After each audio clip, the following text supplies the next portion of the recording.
Yeah.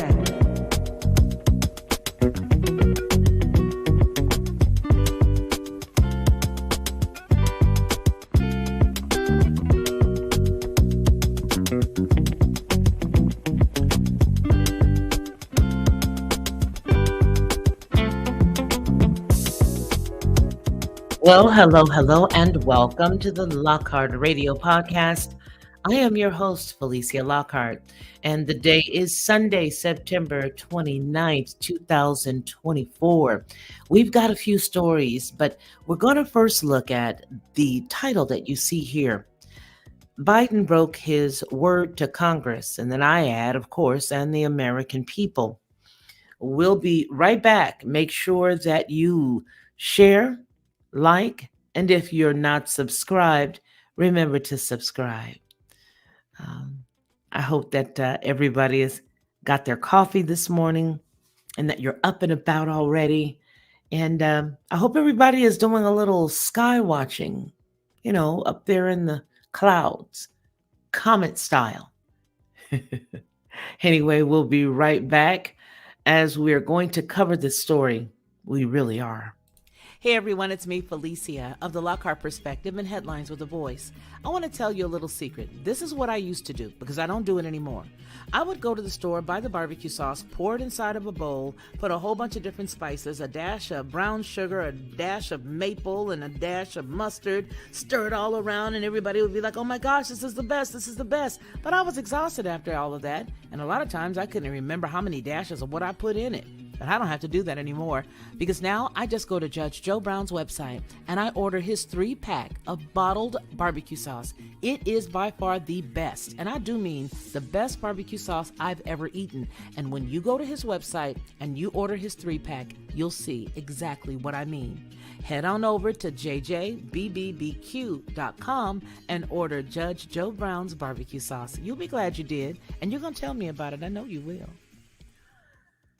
Well, despite previous guarantees to lawmakers, the United States strategy for Ukraine was both late and totally classified. There is a document that was released with the Wall Street Journal. Now, the paper says that U.S. President Joe Biden has not been honest with the American public about his administration's plan for Ukraine. The Wall Street Journal's editorial board wrote in an article just this past Friday. Despite Biden styling himself a supporter of Ukraine's freedom in his speech to the UN General Assembly this week, he refuses to level with Congress and to the American public about his strategy to achieve victory, the editorial states. In April, lawmakers passed a nearly $61 billion supplemental budget for Ukraine after months of wrangling between Democrats and Republicans. One of the conditions stipulated was that Biden's administration articulate a strategy regarding U.S. support for Ukraine within 45 days of the budget's enactment and quarterly moving forward.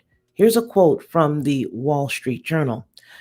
Biden knew this commitment was necessary to get aid through Congress, and he signed the bill, the Wall Street Journal observed.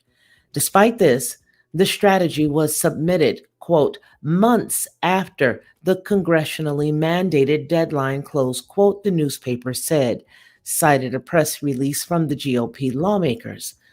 They continue with also, and this is typical of the Biden stonewall. The document is entirely classified, Wall Street Journal wrote, adding that congressmen want the strategy made available to the American public. The board says, quote, don't count on the administration following this order before November 5th, if it ever does. Here's the rest of that. A public release might mean that Vice President Kamala Harris would have to explain her own thinking on the war before the election. As long as she doesn't, and the administration covers it up, Ms. Harris co-owns Mr. Biden's record of muddling half measures, closed quote. The Biden administration announced a further $8 billion in military aid for Kiev just this past Thursday, reserving the remainder. This is ridiculous. of a large congressionally approved allocation set to expire by the end of September. Well, we're just days away from that.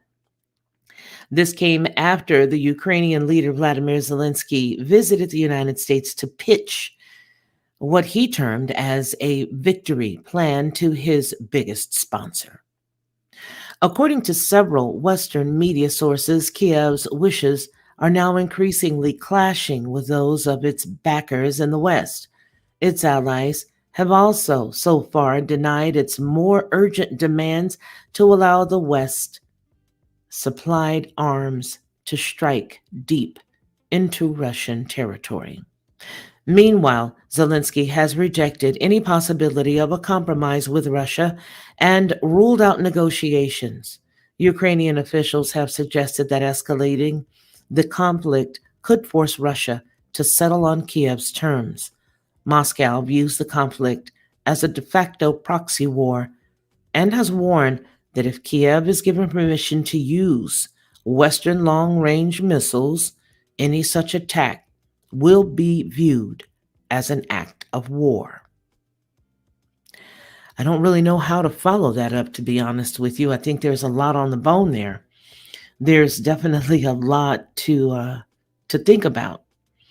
I don't know. Let me look over here and see if you guys have said anything. I mean, it's pretty early. You're just like me. You've got nothing to add. I'm right along with you. But there are some other stories that are coming from around the world, and even one that goes so far as to state that the United States boosting its forces in the Middle East. Washington is bracing for a potential escalation following Israel's assassination of Hezbollah leader Hassan Nasrallah, the network says. The United States is considering increasing its military presence in the Middle East after an Israeli airstrike killed Hezbollah political leader Hassan Nasrallah. This is from NBC News just last evening. They cited their sources. According to two unnamed U.S. officials, the United States military has presented Defense Secretary Lloyd Austin with options for moving additional forces to the region. The Defense Secretary later reportedly discussed the change of posture with the United States President Joe Biden and the national security officials. The outlet said that while no immediate decisions were made, Austin has the authority to send in additional forces. Earlier this month, the Pentagon already moved to reinforce its military presence in the Middle East as tensions between Iran-backed Hezbollah and Israel were soaring. There are currently around 40,000 U.S. troops in the region, including over a dozen warships. U.S. officials told the network that the Pentagon considers these factors adequate for the potential challenges, but could extend some current deployments or make adjustments in air defense and other capabilities. The United States is also preparing to support an emergency evacuation of American civilians from the region if necessary, the article continues.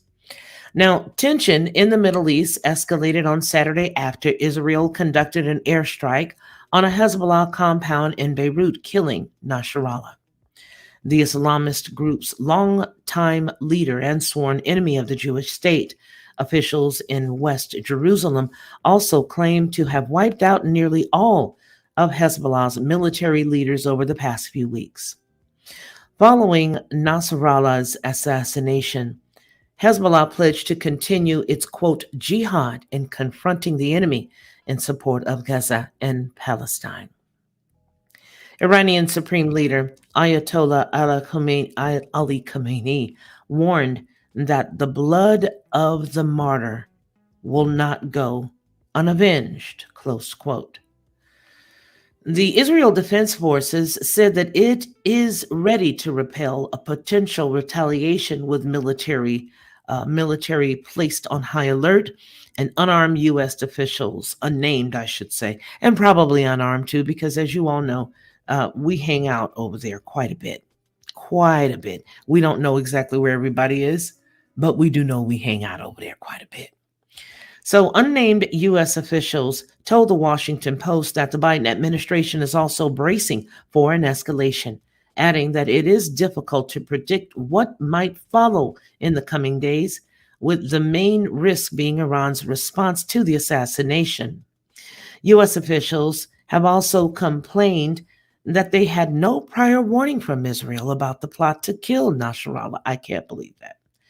And that they were caught off guard by an alleged Israeli operation to detonate pagers and portable radios that killed and maimed dozens of Hezbollah members earlier this month. Well, we're starting off the morning with a bang, aren't we? Yeah, I think we are. Now, it looks like Nabil Kwak served as the commander of the group's preventive security unit. Who is he? Well, he's another top Hezbollah official. Yeah, let's get into this.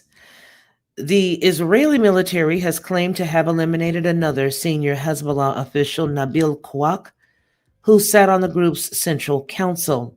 This comes after West Jerusalem recently assassinated Hezbollah chief Hassan Nasrallah and reported taking out most of the organization's military leadership. In a statement on Sunday, the Israeli Defense Forces said that an air raid the previous day attacked and killed the terrorist, Kwak, who also led Hezbollah's preventive security unit. Kwak, the IDF said, quote, is considered to be close to the top of Hezbollah and was directly involved in promoting terrorist acts against the state of Israel and its citizens, even in recent days. It added the Hezbollah official joined the group in the 1980s and held several executive posts in southern Lebanon. Quote, the IDF continues to attack and eliminate the commanders of the terrorist organization, Hezbollah, and to act against anyone who threatens the citizens of the state of Israel, the statement added. Hezbollah has yet to comment on the Israeli claim. Meanwhile, Iran has confirmed reports that the Israeli strike also killed Abbas Niforshan, the deputy commander of the Islamic Revolutionary Guard, or the IRGC. They go on to say, quote, this vicious and cowardly act is another clear sign of the terrorist and criminal nature of the Zionist regime. And without a doubt, they continue, this horrible crime of the aggressor Zionist regime will never go unanswered, the Foreign Military Ministry said. Now, on Saturday, Israel carried out a bombing raid on a Hezbollah compound in Beirut, killing Nasrallah, who had been an arch enemy of the Jewish state for several decades. Again, he's an arch enemy. Without coffee, he's not alchemy. Of the Jewish state for decades, officials in the West Jerusalem area also said that more than a dozen senior Hezbollah military figures had been taken out in recent weeks. Meanwhile, ABC News reported over the weekend, citing U.S. officials, that Israel may launch a very limited incursion into the southern Lebanon area soon, while the outlet did not provide details on the exact time frame of goals of the operation and exactly how they were going to maneuver and do everything. The area is often used by Hezbollah for firing rockets across the border and is considered a hub of the group's other military exercises. There's a lot of stuff that's going on right now, you guys. So much that's happening in the world. And you know what we did yesterday, where we dealt with the topic of from famine to war. I thought it was important for us to bring some of these stories to sort of keep us on, to sort of keep us in line. There are some things that are going on right now in North Korea. They say that the U.S. North Korea says the U.S. is risking nuclear disaster. Kim Jong Un, excuse me, it's not the brother, it's the sister. Kim Yo Jong, the senior official and the sister of the country's leader, has warned that by giving Kiev more arms, Washington could trigger a global calamity. The United States is taking a dangerous gamble by providing Ukraine with ever more weaponry and seemingly ignoring Russia's warnings, something that could trigger a nuclear disaster, Kim Yo Jong, the sister of North Korea's leader, has claimed. During a state visit to North Korea this past June, Russian President Vladimir Putin and leader Kim Jong un signed the treaty on comprehensive strategy partnership. The document includes a pledge by Moscow and Pyongyang to assist each other in case of foreign aggression. Putin also stated at the time that Russia is a quote, Russia does not rule out the development of military corporations with the DPRK. That was the close of that quote, given that Western nations are supplying advanced weapons to Ukraine. In a press statement released on Sunday, Kim Yo Jong predicted that additional U.S. military support for Ukraine will bring about a nuclear disaster to the world. She denounced it as foolish, saying, quote, the U.S. President Joe Biden's decision earlier this week to supply Kiev with nearly $8 billion more of aid was foolish. According to the North Korean official, the latest development will only serve to prolong the Ukrainian conflict and encourage, quote, further adventurous military action on the part of Kiev. Addressing the United States leadership, Kim suggested that it should remove Ukrainian leader Vladimir Zelensky from power. She suggests and describes as foolish and silly guy. This is what she said, that he's a foolish and silly guy, and calamity is inevitable unless the insanity of Zelensky is stopped, she says. Kim stressed that, quote, the United States and the West should neither ignore nor underestimate Russia's stern warnings, an apparent reference to Putin's recently speaking of the need to update Moscow's nuclear doctrine. Quote, can the United States and the West deal with the consequences to be entailed by their current fearless war gamble against Russia, a nuclear superpower? The North Korean official inquired rhetorically. During a meeting of the National Security Council on Wednesday, the Russian leader suggested that the list of criteria justifying a nuclear strike could include, quote, a massive missile airstrike launched by another state against Russia or its closest ally, Belarus. He clarified that the weapons used in a potential attack could range from ballistic or cruise missiles to strategic aircraft drones. Putin added, quote, aggression against Russia by any non-nuclear state supported by a nuclear power should be treated as their joint attack. I read that slowly on purpose. Let's read it again. Putin added, aggression against Russia by any non-nuclear state supported by a nuclear power should be treated as their joint attack. He stopped short of saying when exactly the changes to Russia's nuclear doctrine will take effect. For Headlines with a Voice, this has been the Lockhart News Brief.